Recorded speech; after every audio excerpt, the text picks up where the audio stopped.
Listen to me. If there was a wise man who would ever think of this, they would say in order to be superior to the man, you've got to be the man. For I am the man himself.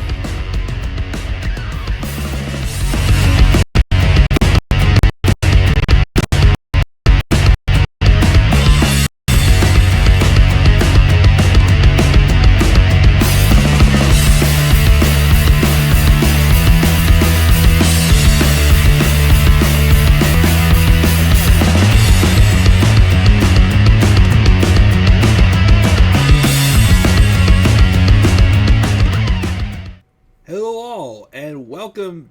I don't know what I'm saying, and wow.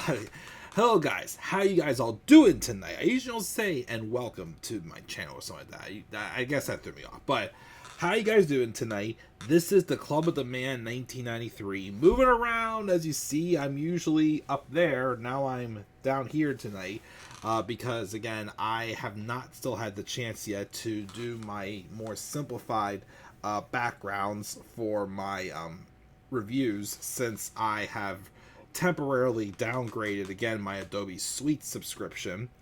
So yeah, based off of how this image was, I thought it made more sense to move me down here. So again, this is how it's going to be for a little bit, but we'll all be okay.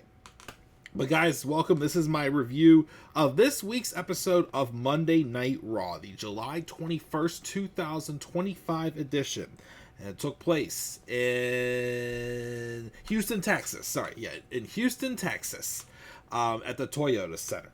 This, of course, is the last Raw review before Summerslam. It feels like just when I'm starting to try to get back in the groove of things, then all of a sudden there comes a week off from Raw and SmackDown reviews, because next week's SummerSlam, so I'll just be previewing that as far as reviews go. Unless if I get to the AEW All-In review, which, update on that, I technically have watched the whole show, but the streaming site I was using to watch it had one of the parts twice.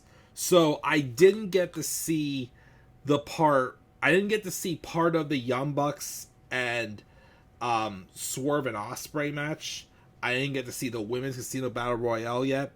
And I also didn't get to see the first part of the World Tag Title match, which my friend is letting me borrow his Amazon account for me to log in and watch those parts that I missed. So once I do that, then I'll do like a brief recorded review of that show, which I'm going to have mostly positives to say. Just some things I wasn't the biggest fan of from All In, but I will be giving a decent review, but critiquing some things. Just an update on that. And also, of course, if you're watching this, this will be uploaded. Of course, while I'm recording this, I'm premiering my thoughts on Hulk Hogan's death today. Again, it happened this morning. Hulk Hogan died at the age of 71 after a massive cardiac arrest in Clearwater, Florida. Again, at 71 years old. One of my thoughts on that, go check out the video. So, but we're going to review Raw now. And overall, I'll say it was good. There's definitely, like, the closing segment I really enjoyed.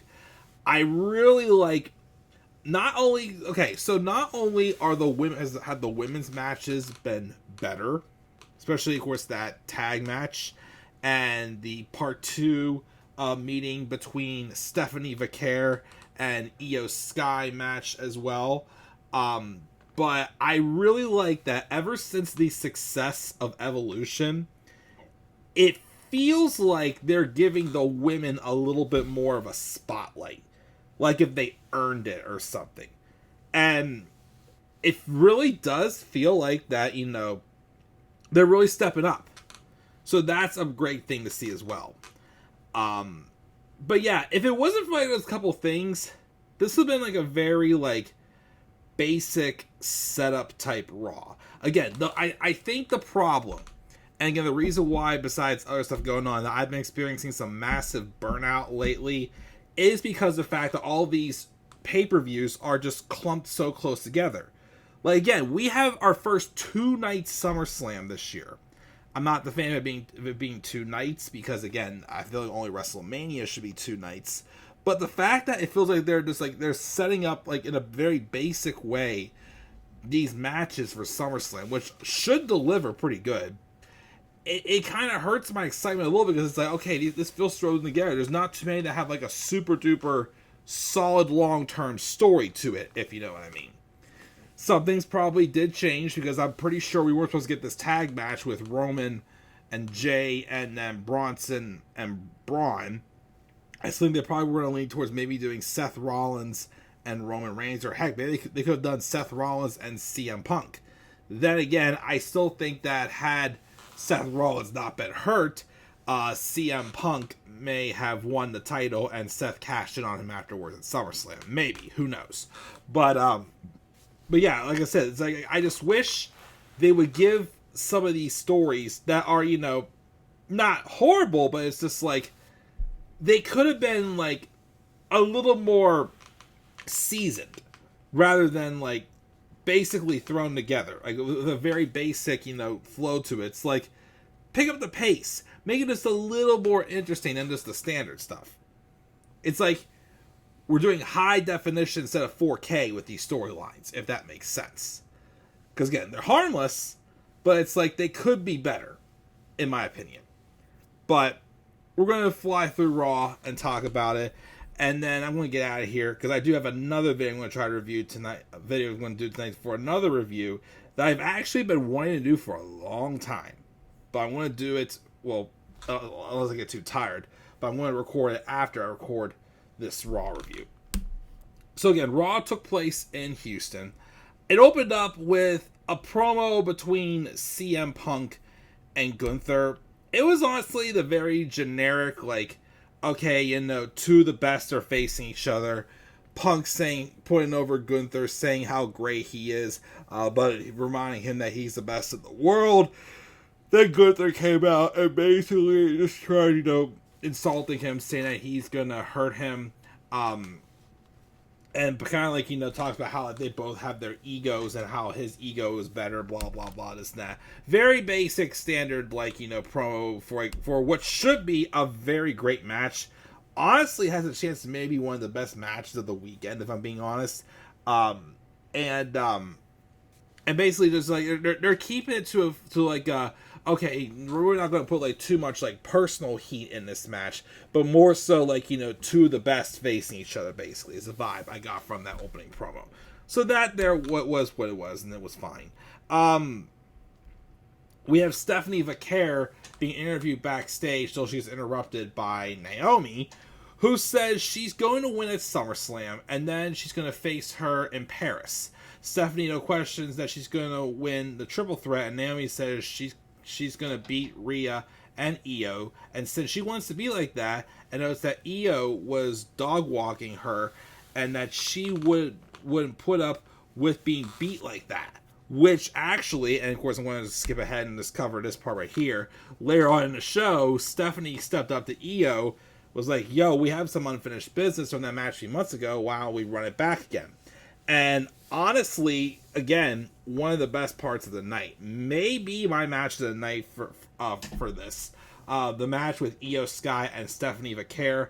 Again, like the match they had on the Raw after Mania when both of them were champions was outstanding.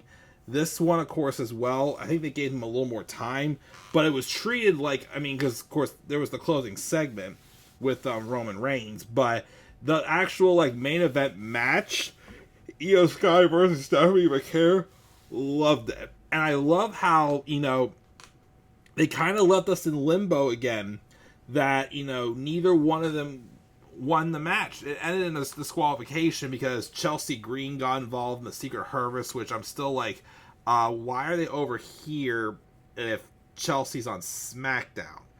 But even though they didn't appear on this show, I'm still suspecting they might be setting up the match just to get Stephanie Vaquer on the show, with Stephanie Vaquer and the Bella Twins taking on the Secret Hervice, which is why, of course, I put it in my SummerSlam card predictions posted last night. Check them out if you haven't done so yet.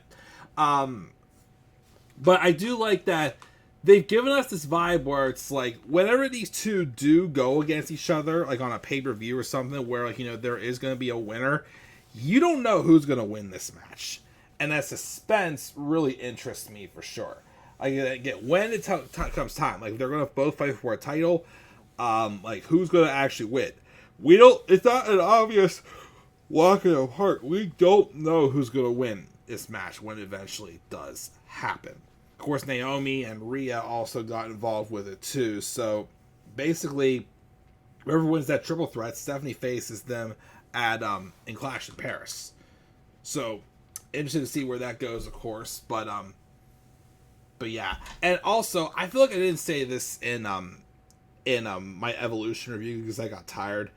But Io Sky, I gotta say, despite the fact that they didn't book her well as a champion, meaning that she went from WrestleMania 41 Night 2 to Evolution without a single title defense, that's insane. She has definitely been putting on some of her best matches this year.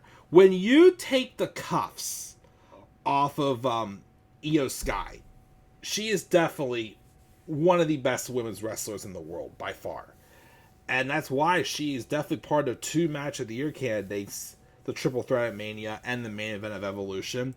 But again, like her chemistry with Stephanie Vaquer is off the charts. It's just unreal.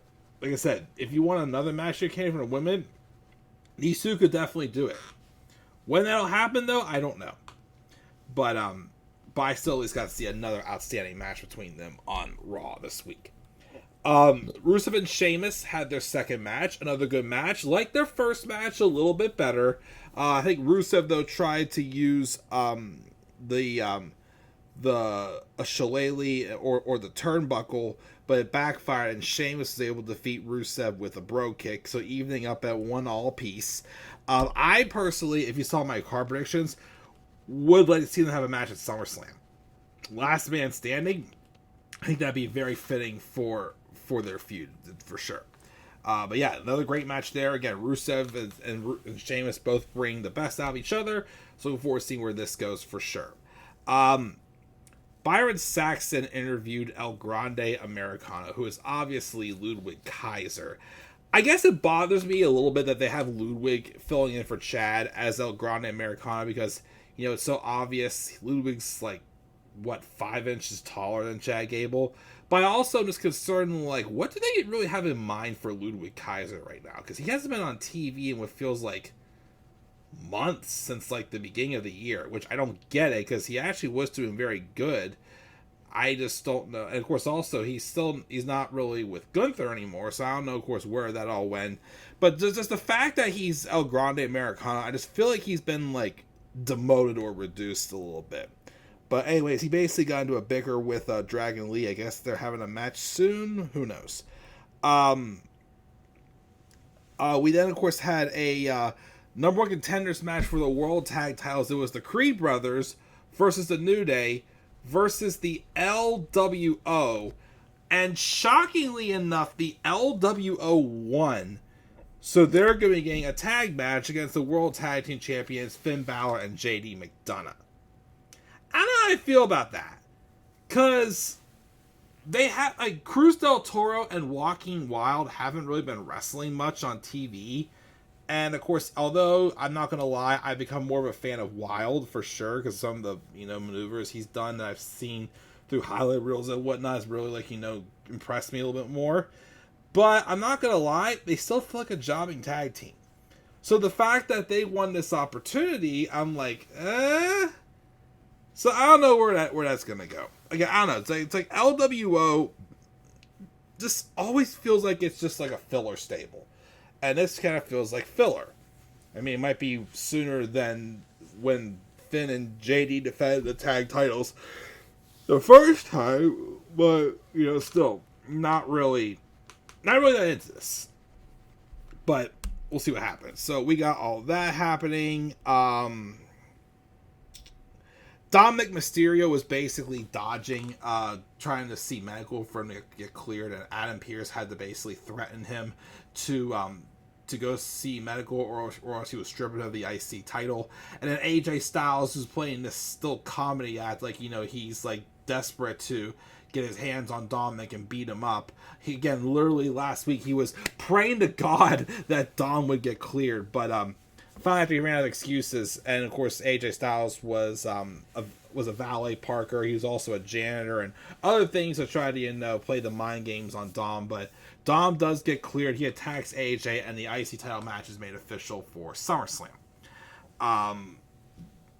Also, there was another segment with Grayson Waller with New Day, which, okay, yes, he mentioned that Austin Theory is hurt. A-Town Down Under is over, and he's their ace in the hole. So I guess that explains why he's randomly chilling with New Day, but I don't see it, but whatever. Becky Lynch came out. Again, she's going to be defending the title against Lyra Valkyria, her women's IC title, which also I didn't mention. Does it bother you a little bit that since WrestleMania they give him more time to that women's IC title than they have to the women's world title? Just saying, just a little nitpick there. But anyways, she has a match with Lyra Valkyria. And earlier tonight, Bayley told Lyra she got them their match for the women's tag titles, the match they were supposed to have at Mania, that she got beaten up by Becky Lynch backstage for. Becky, though, came out and addressed the crowd for booing her, and she wants some appreciation. She shouldn't even be here tonight. She should be in New York for the premiere of her new movie, Happy Gilmore 2. And basically she wants Lyra to come out so they can set something straight about their match. She mentions how they're 1-1 against each other in singles competition.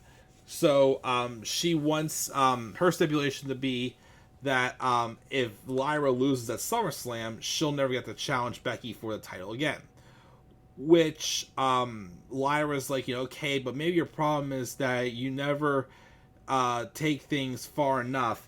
So she accepts her stipulation, but she has to accept hers. This should just be called No Holds Barred, but it's literally called no countouts, no disqualifications, there must be a winner. That stipulation just annoys me. It feels like a Vince stipulation, but whatever. But Becky does accept, and they got into a little bit of a scuffle, and then Bayley came out, and then they had the match, Bayley and Lyra versus the Judgment Day, which again was actually, another pretty good match. Again, Lyra, I feel like, is also someone in-ring wise is even shown even more what she's capable of. So she was a standout in this match. Again, Raquel Rodriguez is improved, and Roxanne is awesome, and so is Bayley. But when it looked like that Bayley and Lyra were going to win the titles, Becky Lynch came out and attacked Lyra, which is making me wonder, pretty sure somehow, some way, Bayley's getting involved in that SummerSlam match with Becky and Lyra. I still think that match should be Becky versus Bayley, but it's Becky versus Lyra. But should that lead to one of the two turning heel? Again, you feel like signs are pointing towards Bayley to go heel, since she's probably jealous of Lyra's success. But I feel like the more you're having Bayley lose right now, the more fans are getting behind her and not Lyra.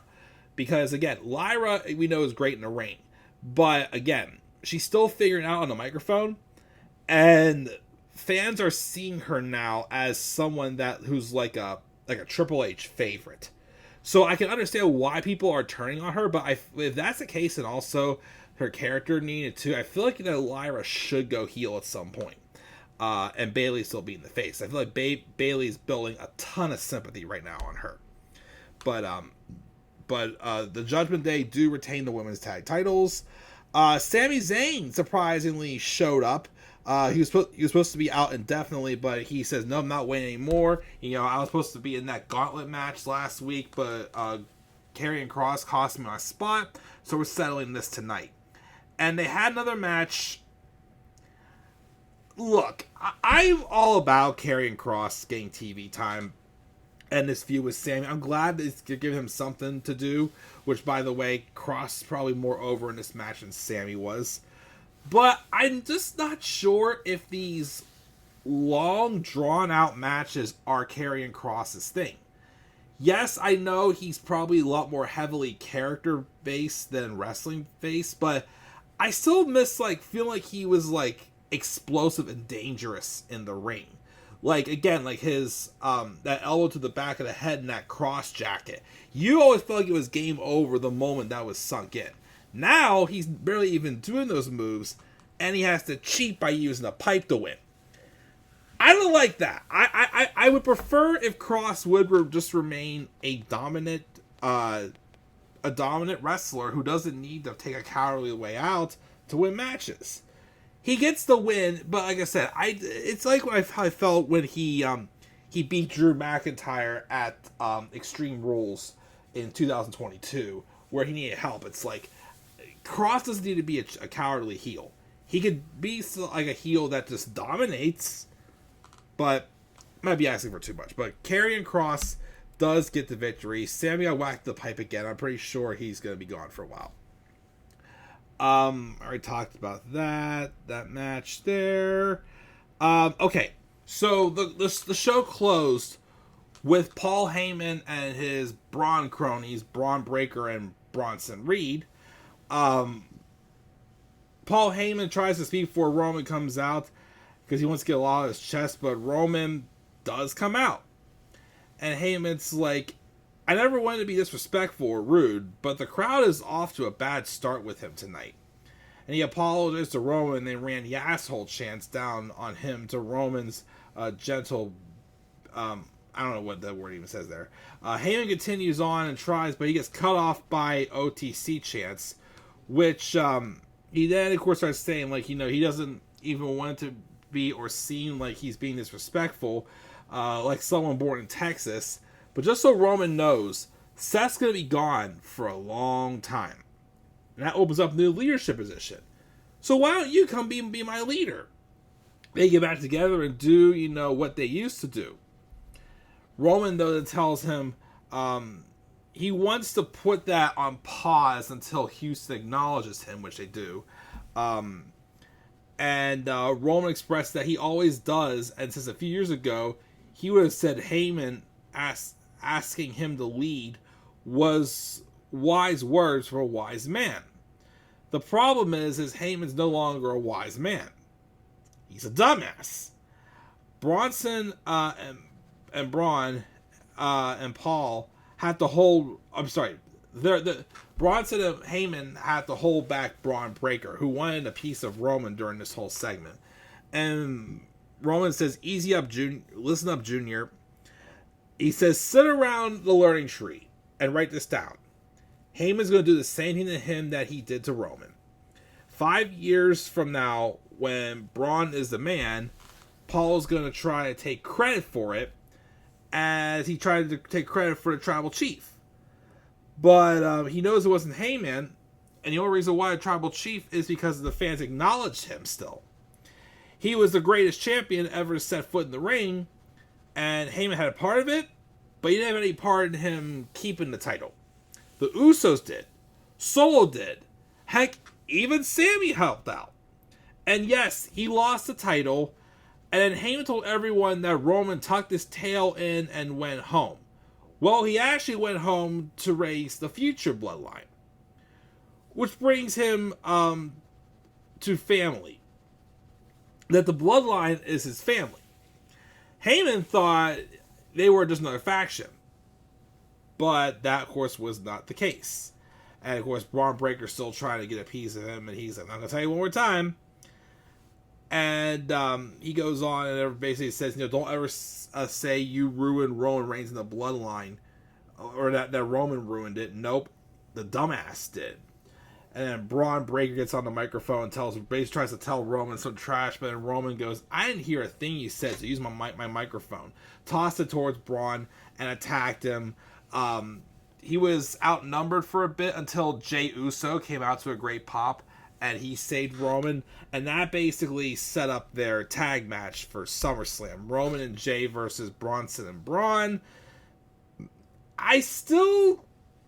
This will be great. quite frankly, if they wanted to make this one of the main events for like night one or something, I'm okay with that.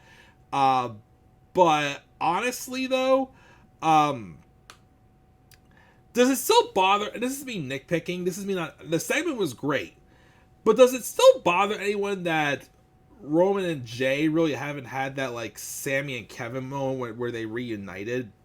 It was more so like, okay, we're just a team again. Cool, we're just moving on. I don't know. I just wish that would have been dug a little bit deeper into, but what do I know?